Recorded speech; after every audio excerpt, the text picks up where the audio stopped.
Olá, seja muito bem-vinda, muito bem-vindo a mais uma aula do nosso treinamento SOS Alzheimer.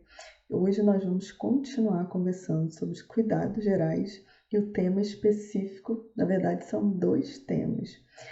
Como deve ser a comunicação com quem tem a doença de Alzheimer e o segundo ponto, como lidar com a perda das funções mentais. Esses dois temas são super importantes e vão refletir diretamente tanto na rotina de cuidado, facilitando essa rotina de cuidado, quanto impactando o próprio progresso da doença de Alzheimer. Então, se você aprende a se comunicar e aprende como lidar com a perda das funções mentais, isso vai te ajudar bastante e vai ajudar bastante o idoso também. Eu vou iniciar a nossa conversa, então, falando sobre a questão da comunicação. Primeira coisa que você precisa entender e que eu já venho falando com você ao longo dos últimos vídeos. À medida que a doença de Alzheimer vai progredindo, o idoso vai tendo mais dificuldade para assimilar informações. Então, por esse motivo, eu sempre digo e repito para você, quando a gente vai conversar com quem tem a doença de Alzheimer, a gente não pode ir levando, jogando para essa pessoa um conjunto de palavras, um conjunto de frases, uma montoeira, como dizem, de informações. Nós temos que passar o mínimo possível de informações, sempre com frases simples, como eu falo para vocês. Quanto mais coisa a gente fala, quanto mais informação a gente traz, é pior. E muitos cuidadores têm o hábito de explicar demais. A gente explica demais para quem está com capacidade cognitiva preservada. Quem está com a capacidade cognitiva prejudicada, quanto menos informações você repassa para essa pessoa, melhor. Mais fácil fica para ela assimilar essas informações. Isso vai melhorar o seu processo de comunicação. Então, isso é fundamental, você aprender a desenvolver esse ponto. Menos informações. No caso de quem tem a doença de Alzheimer, melhor comunicação. Outro ponto, o idoso que tem a doença de Alzheimer, ele tem dificuldade para organizar as ideias. Por isso que eu sempre digo para você que é cuidador, que você tem que observar esse idoso. Você vai perceber que muitas vezes ele quer falar alguma coisa, ele fica agressivo, fica irritado e ele não consegue expressar. Então você vai ter que olhar para esse idoso, observar a postura dele e tentar compreender o que ele está querendo falar para você. É um exercício. Parece muito difícil, inicialmente vai ser difícil sim, mas à medida que vai se passando o tempo, você vai ter mais facilidade para entender. Esse mesmo processo acontece quando nós temos crianças, bebês, quando os bebês nascem. Os bebês não sabem falar. Então, até que eles aprendam a falar, a gente aprende a comunicação não verbal. A gente aprende a entender quais são as necessidades. Se é trocar uma fralda, se é fome, se é uma dificuldade para pegar um objeto, a gente vai desenvolvendo isso a partir do nosso olhar e da nossa atenção. A mesma coisa acontece com o idoso que tem a doença de Alzheimer. Você vai precisar de muita atenção para perceber o que ele está querendo falar para você e ele não está conseguindo expressar por conta da dificuldade de organizar as ideias. E isso tende a deixar o idoso muito agressivo, muito chateado, às vezes depressivo, às vezes ele fica pelos cantos porque ele percebe que ele não está conseguindo falar. Então, a atenção é fundamental. Uma outra questão é, ele não consegue se expressar de forma adequada, como eu falei. Ele tem dificuldade para organizar o que ele tem para falar, então muitas vezes o que ele fala está desconexo e você vai perceber isso, vai ter que interpretar e ele vai ter dificuldade para se expressar. Então, são dois pontos, né? Dificuldade para organizar as informações, organizar as ideias, e às vezes ele consegue organizar as ideias, mas ele não consegue te falar. Então, a atenção nesse ponto é fundamental. O outro ponto então voltando, ele tem essas dificuldades, então como vai ser a sua forma de se comunicar? Reforçando o que eu falei, linguagem sempre clara e direta. Quanto menos informações, melhor. Quanto mais clara você for, melhor. Quanto mais termos simples você utilizar, mais fácil vai ser a sua comunicação. Outra questão, falar pausadamente. Então, se você tem o hábito também de falar muito rápido e de falar muitas informações, você tem que passar as informações pausadamente. Percebeu que ele entendeu essa primeira informação, essa primeira frase, ele te deu um feedback. Você pode passar uma outra informação. Sempre pausadas. Conversas longas com o idoso que tem a doença de Alzheimer não funcionam. Tem que ser conversas o mais simples possível, mais pausadas, com mais paciência e com informações simples, claras e diretas, tá? Outra questão é se comunicar com o idoso olhando nos olhos.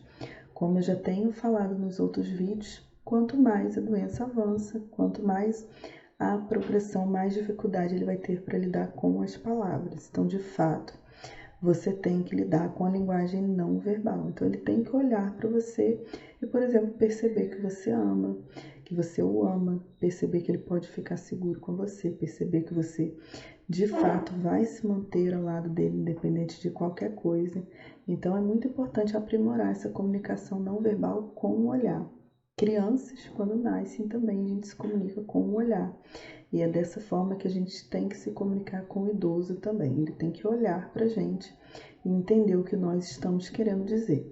Não só a questão de segurança, de amor, mas, por exemplo, para você lidar com o banho, como já falei em outros momentos, para ele entender que ali não há nenhuma insinuação sexual, perceber a seriedade no seu trato com ele, te obedecer em determinados momentos, porque isso vai ser necessário, já que você é a pessoa que vai se tornar responsável, já é responsável por esse idoso. Então, o olhar ele pode significar várias coisas. Você tem que conseguir aprender essa habilidade de se comunicar com o idoso com o olhar. Isso vai ser fundamental até a fase final da doença. Além dessa questão da comunicação não verbal, também eu quero reforçar com você, comentei no início do vídeo, mas a questão de utilizar frases simples, isso é muito importante, tá? Por exemplo, na hora do banho, como eu falei no vídeo do banho, pegue a sua toalha, ligue o chuveiro, agora se seque. Você tem que utilizar isso para tudo. Vai auxiliar o idoso em alguma tarefa, por exemplo, na cozinha, fazer uma receita de bolo, qualquer outra receita. Sempre o passo a passo com frases simples. Agora coloque o trigo, agora quebre os ovos, agora coloque os ovos dentro da vasilha, dentro do recipiente. Sempre frases simples, pausadas, indicando o que esse idoso precisa fazer. Isso vai fazer com que ele se sinta útil, ele vai perceber que ele está entendendo, porque a gente tem que se colocar na posição do idoso que ele sente. Quando nós falamos muitas informações, ele se sente confuso, isso é péssimo. Isso destrói a autoestima do idoso. Quando você fala pausadamente, frases simples, ele percebe que ele te entende, que ele consegue executar aquela tarefa a partir do entendimento que ele tem. A situação se torna muito mais simples e ele se sente útil e produtivo. Então, por isso é importante reforçar essa questão das frases simples e diretas para conversar e se comunicar com o idoso. Outro ponto muito importante é não ignorar as falas do idoso. Infelizmente, isso é muito comum. Eu vejo em vídeos do Instagram, vejo em vídeos do YouTube, imagino que acontece dentro das famílias e, na verdade, não só imagino, como eu conheço de fato no meu trabalho, no dia a dia do trabalho com idosos e com cuidadores. Os familiares eles têm mania, em geral, de ignorar o que o idoso fala. Eles imaginam que o idoso não está entendendo nada, que o idoso fala coisa por coisa, é o termo que a maioria das pessoas utilizam, não percebem que, na verdade, o idoso ele não consegue se expressar, mas ele está ouvindo. Às vezes ele não consegue entender tudo o que você está falando, mas ele entende parte. Ou ele fica confuso, realmente fica chateado, fica triste por conta disso, tá? Então, é muito interessante você não ignorar a fala dele, tentar entender o que ele está falando e quando ele quiser se posicionar, quando ele quiser falar, independente se a fala está desconexa, se ele está usando termos inapropriados, isso acontece porque ele troca as palavras e na hora que ele vai se expressar, às vezes ele organiza o pensamento, mas na hora que ele vai se expressar, ele não consegue se expressar de forma adequada, ele troca as palavras, isso é comum. Então, por mais que você imagine, perceba que a fala dele está desconexa, o interessante é você tentar entender o que ele está querendo dizer para você, mas deixar ele se expressar. É muito triste quando a família se fecha para isso e não escuta o idoso. Ele vai se entristecer, ele vai ficar pelos cantos e ele vai se sentir desvalorizado. Então, escute o idoso. Outra coisa que sempre acontece com as famílias também é conversar, tá? Com outras pessoas e excluir o idoso da conversa, isso é péssimo, tá? Tenho visto isso também em vídeos do YouTube, Instagram, e sei que isso acontece com a maioria das famílias que eu atendo têm essa experiência já de anos, tá? Então as pessoas fazem reuniões de família, conversam, o idoso fica de lado, ninguém convida ele para participar. Gravam vídeos falando do idoso com o idoso lá atrás, como se ele não fosse ninguém, rindo, brincando, tá? O idoso, ele é uma pessoa, a gente não sabe até que ponto ele está entendendo tudo que você diz ou não. Então, é super importante que você respeite a presença dessa pessoa. E eu, inclusive, eu indico para você que você leia o livro Para Sempre Alice. Leia o livro e também veja o vídeo, isso vai te ajudar a ampliar a sua percepção do que sente a pessoa que tem a doença de Alzheimer. Não é porque ela não está conseguindo se expressar adequadamente que ela não entende o que você está falando.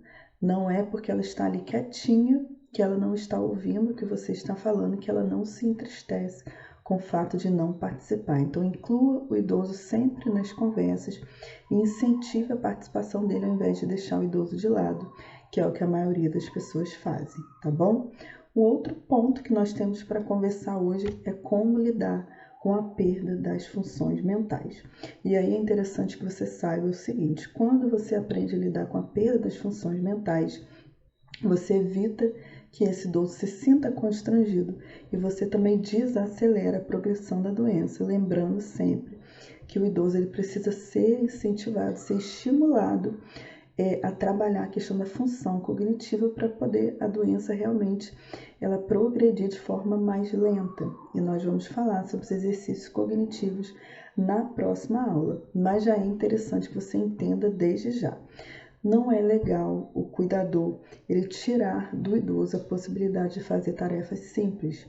Você vai observar que à medida que a doença avança, também fica complicado para o idoso fazer tarefas simples, como fazer um bolo que ele estava acostumado a fazer, escovar os dentes, varrer uma casa, tirar a poeira de uma casa, fazer trabalho de jardinagem. Mas é possível que ele faça desde que você ajude, desde que você dê o passo a passo para o idoso.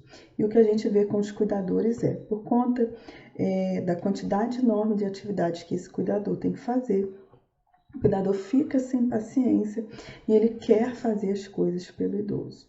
Uma outra questão que influencia nisso também é que o cuidador acha que quanto mais ele faz pelo idoso, melhor. E ao contrário, quando o idoso tem a doença de Alzheimer, quanto mais exercícios cognitivos você faz, quanto mais coisas, quanto mais tarefas você oferece para ele, sem deixá-lo cansado, sem deixá-lo exaustivo, sem estressá-lo, que é o que a gente vai falar na próxima aula, mas quanto mais você deixa ele trabalhar a cognição e trabalhar também a independência dele do ponto de vista físico, melhor. Menos essa doença vai progredir. Mas os cuidadores em geral fazem o contrário. Então entenda que é super importante que você estimule a autonomia do idoso e a independência física também. De que forma você vai fazer isso? Tendo paciência para ajudar o idoso no dia a dia, programando tempo para cada coisa. Você já sabe, a partir desse momento e das aulas anteriores que eu já ministrei para você, quanto mais a doença avança, mais tempo você vai precisar para fazer as atividades com o idoso. Mais tempo para ele tomar banho, mais tempo para ele comer, mais tempo para você sair de casa com ele, mais tempo para colocar roupa. Então você tem que programar mais tempo para que dentro desse tempo haja a possibilidade de você exercitar com o idoso a autonomia dele. Ajudá-lo a colocar roupa? Sim, se ele não tem condições de colocar. Então, você vai ajudá-lo. Se ele tem condições, você vai ter paciência, vai deixar que ele coloque no ritmo dele. Isso vale para todas as tarefas, para o banho, para alimentação, para exercício físico, sempre que ele tiver possibilidade de fazer, que ele faça, ainda que no ritmo dele. Isso é super importante. Você não pode fazer pelo idoso. Isso vai fazer com que a doença progrida mais rápido. Então, precisa de paciência, precisa programar mais tempo, precisa explicar pausadamente, como eu falei anteriormente, explicar as tarefas passo a passo, para o banho, para fazer uma receita, para arrumar a casa. para fazer exercício físico, para fazer exercício cognitivo, sempre explicar, repetir 1000 vezes se for necessário. É cansativo, mas ele vai se esquecer. Especialmente se você falar para ele um mundo de coisas, um mundo de informações ao mesmo tempo. Então tem que ir lentamente. A partir do momento que você dê um passo a passo para ele, espere até ele concluir. Concluiu, você dá o próximo passo a passo. Sempre é interessante também você incentivar o idoso a concluir, tá? Também por impaciência do cuidador. A gente entende que a rotina é pesada, é estressante, mas o cuidador ele tende, convidou o idoso para fazer um bolo. E aí percebe que está demorando demais, que ele não está conseguindo concluir, que de repente ele se distraiu, o cuidador vai lá e termina por ele. Não, tenta trazer esse idoso sempre para o foco. Falta esse ponto aqui, falta essa tarefa, indicar de forma simples e repetir quantas vezes for necessária para que o idoso de fato conclua essa atividade. Isso é super importante, inclusive para a autoestima do idoso, tá? Também é interessante você não pressionar o idoso. Isso acontece também por conta da impaciência do cuidador. Pressionar para que o idoso faça as coisas mais rápido. Lembre-se, a doença está progredindo.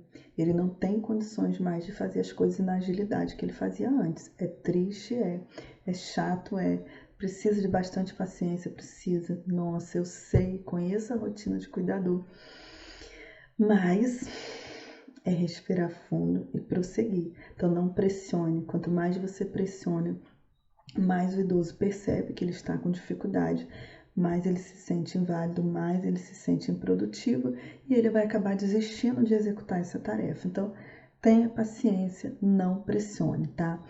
Outra questão que acontece também é que os cuidadores tendem a dizer para o idoso que ele não está prestando atenção. E aí eu volto, não é que ele não está prestando atenção, é que a atenção dele está prejudicada por conta da doença. Ele se distrai facilmente e isso não é culpa dele, não é porque ele quer. É porque a doença tirou o foco, os neurônios dele estão morrendo. Então entenda isso e tenha paciência. Jamais diga para esse idoso que ele não está prestando atenção. Isso vai irritar e vai desestimular a autonomia desse idoso. Penúltimo ponto, reforçando, na verdade, é importante incentivar o idoso a concluir sempre qualquer atividade que ele vai fazer. Você não vai estar ajudando o idoso se ele para e você deixa no ponto que ele parou. Não, incentiva a continuar. A não ser que você perceba que aquilo está agredindo o idoso de determinada forma, que ele realmente está chateado, está triste, está agressivo, já cansou. Você também vai ter que observar isso, eu vou falar na próxima aula. Aí sim, você conclui. Mas se ele está bem, apenas se distraiu, você tem que convidar o idoso a voltar para o foco. Por fim, sempre convide o idoso a participar das tarefas. Isso é super interessante, super importante, porque pode ter momentos que ele realmente se isole, ele fique sozinho no cantinho, ele não sinta essa motivação pessoal, individual, de começar a fazer alguma coisa. Então, convide a fazer qualquer tarefa. Tarefa de casa, se você vai fazer compra, faz a sua listinha de compras. Convide o idoso a te ajudar a escolher as frutas, a te ajudar a encontrar também ali no mercado tudo aquilo que você necessita, todos os produtos alimentícios, produtos de mercado, de feira. Deixe que esse idoso participe, observe com cuidado quais as dificuldades dele para fazer cada tarefa. E a partir do momento que você observa as dificuldades do idoso, você vai saber o que ele pode fazer e o que ele não pode fazer. Isso é super importante. Só você que é cuidador, que está ali no dia a dia, que vai conseguir observar o que ele ainda tem dificuldade de fazer ou não. E aí, sempre as suas ações, o seu incentivo vão ser naquele degrau que eu falei. O que ele pode fazer, que ele faça sozinho. O que ele não pode fazer, você vai ajudar. O que ele tem dificuldade para fazer, você vai ajudar. E o que ele não pode fazer de forma nenhuma, você vai fazer por ele. E não desista, não constranja o idoso, jamais. E não desista. Ele sempre tem alguma coisa que o idoso pode fazer. Por exemplo, no banho, às vezes ele não consegue se ensaboar todo sozinho, mas ele consegue ensaboar determinada parte do corpo. Às vezes ele não consegue secar o corpo inteiro, mas ele consegue secar a parte superior ou a parte inferior. Então, tudo que ele tiver condições de fazer, seja a mínima coisa, deixe ele fazer. Sempre há algo que o idoso pode fazer até a fase final. Chega a fase final, que é mais complicado mesmo, tudo 100% você que vai fazer por ele. Mas até à medida que ele vai avançando, fase inicial, fase intermediária, fase avançada, sempre tem alguma coisa ou outra que ele faz. Seja segurar um garfo durante a alimentação. Deixe que ele segure. Talvez ele não segure o prato, você vai segurar por ele. Mas o prato, o garfo, ele ou a colher, ele consegue segurar sozinho e se alimentar. Então, sempre incentive o idoso. Tenha paciência, deixe que ele participe. Com isso, a sua rotina vai ficar mais tranquila, vão ser menos coisas para você fazer. É a paciência que tem que exercitar, mas assim você vai contribuir para que realmente a doença progrida mais lentamente, você esteja com seu familiar por muito mais tempo, tá bom? Então, palavra de ordem aqui, sempre fazer com ele e não por ele. Só faça por ele quando de fato ele não tiver condições de fazer. Tá bom? Então, na próxima aula, nós vamos conversar sobre os exercícios cognitivos e eu vou te ensinar quais os cuidados que você precisa ter quando for de fato sentar, se organizar para fazer os exercícios cognitivos com o idoso, tá bom? Forte abraço para você, então, e a gente se encontra no próximo vídeo. Tchau, tchau!